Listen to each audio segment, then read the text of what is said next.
मेरा नमस्कार, मैं सुमन शर्मा आप सबका स्वागत करती हूँ।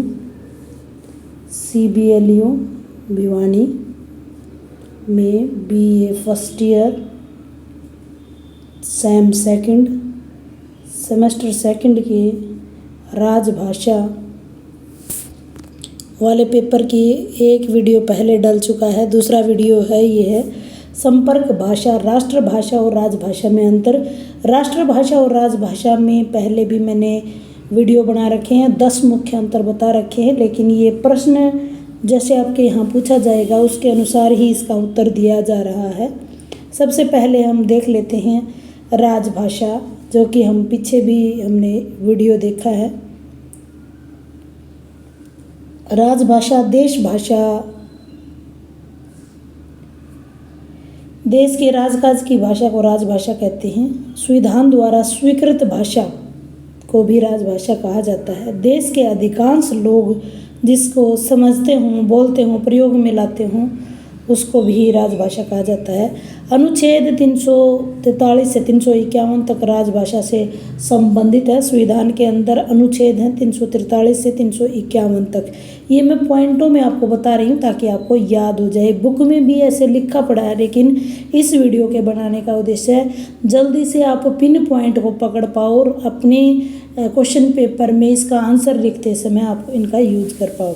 पाँचवा जो मुख्य बिंदु है कि ये भाग 17 में है, 8वीं अनुसूची है, राजभाषा से संबंधित ही है और हिंदी देश की राजभाषा है और देवनागरी इसकी लिपि है। कब की गई थी? 14 सितंबर 1949 को घोषित किया गया था और 14 सितंबर से तभी से लेकर राष्ट्रीय हिंदी दिवस मनाया जाता है। ये राजभाषा से संबंधित हमारे पॉइंट है। अब राष्ट्रभाषा की बात करते हैं। ये 6 मुख्य बिंदु मैंने आपको यहाँ बताए।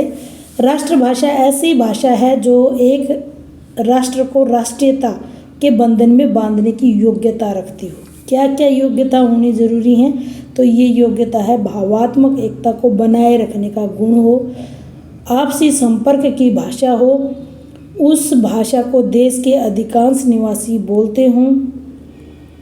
अगली कंडीशन क्या है? सरल हो, क्षणिक या अल्पस्थायी हितों से ऊपर निर्भर ना हो, यानी लंबे और स्थायी हितों को ध्यान में रखकर राष्ट्रभाषा बनाई जाती है। राष्ट्रभाषा राष्ट्रीयता की भावना और एकता और अखंडता में बांधने का कार्य करती है।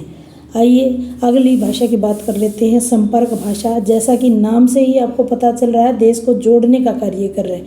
एक क्वेश्चन आपके दिमाग में आएगा कि संपर्क भाषा और फिर राष्ट्रभाषा में क्या अंतर है? तो दोनों राष्ट्रभाषा वही पूरे राष्ट्र की भाषा और जोड़ने का कार्य किए, और संपर्क भी वही भाषा होती है जो जोड़ने का कार्य करे। हम राष्ट्रभाषा को संपर्क भाषा भी कह सकते हैं। हिंदी कश्मीर से कन्याकुमारी, कोलकाता से कच्छ तक जोड़ने का कार्य करती है। परिवर्तन बहुत सारे हैं, परिवर्तनों के बावजूद भी इसमें एक गुण है, वो एकता के सूत्र में बांधने की कोशिश करती है। विविधताओं को संबलता प्रदान करती है। लुप्त होती हुई भाषाओं के शब्दों का प्रयोग करके आधुनिक आर्य भाषाओं को समीप लाने का कार्य कर रही है। हिंदी के साथ साथ अन्य भाषाएं भी बोली जाती हैं, फिर भी हिंदी अपने बूते पर संपर्क भाषा के रूप में बनी हुई है। इसके विकास में अनेक चीज़ों का योगदान है। हिंदी पत्रकारिता, सोशल मीडिया, हिंदी फिल्में संपर्क के रूप में हिंदी भाषा को मजबूत कर रही हैं। गांधी जी ने कहा था, हिंदी ही भारत की राजभाषा, राष्ट्रभाषा और संपर्क भाषा बनने के गुण रखती है। उम्मीद करती हूँ छोटे से वीडियो के माध्यम से आपको सही जानकारी दे पाई होंगी। आप राष्ट्रभाषा हिंदी से संबंधित पूरी प्लेलिस्ट है, उसमें जा कर के जो जो वीडियो बनते जाएंगे, ये वीडियो उसी प्लेलिस्ट में रखती जाऊंगी। किसी को भी देखने हैं, किसी के लिए भी लाभदायक सिद्ध होते तो ज़रूर आप देखिए और अपने मित्रों तक भी इसको फॉरवर्ड कीजिए। धन्यवाद।